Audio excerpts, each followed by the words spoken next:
Okay, so we're going to talk about testing color vision today. And color vision is a test that's done on all new patients as a baseline. So basically it's a test that just needs to be done at one time initially so that we have that baseline. And then going forward, we can repeat the test if there's any changes in the patient's vision. We can have the test repeated and see if there's been any change in the color vision. The other thing is if there is a patient, we always say we do this on new patients or patients ages 6 and under. And that's just because if we have a younger patient who, let's say they come in for their first eye exam at age 1 or they're an infant, they're obviously unable to perform this test at that age.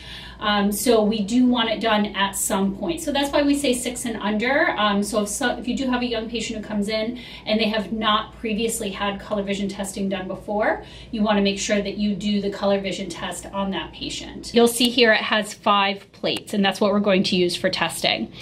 So a couple things that are important before you start the test. First thing, you want to explain to them what you're doing. So you just say, I'm going to test your color vision.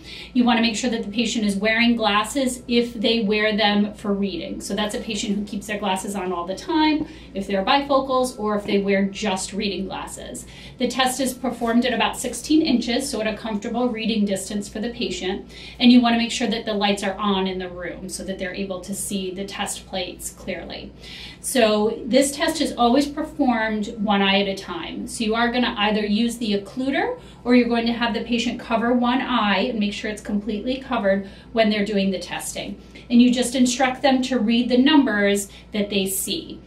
The first one we call the test plate. That plate everybody should see, as long as they have good enough vision to see it. Even if they are color deficient, they will see this plate and they will tell you that there's a 9.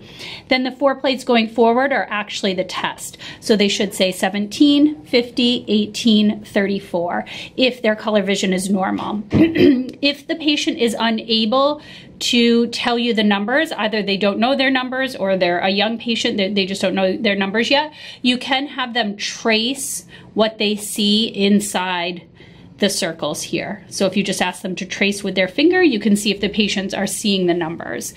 And then when you finish the test, you want to record the test as the number of plates that the patient was able to see out of 5. So if they got 4 correct, then you would record that as 4 out of 5.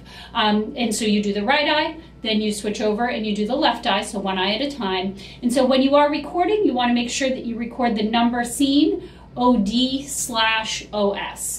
You never want to record it as an OU because that means that you would have done the test with both eyes open. So you want to make sure that you're recording it each eye individually.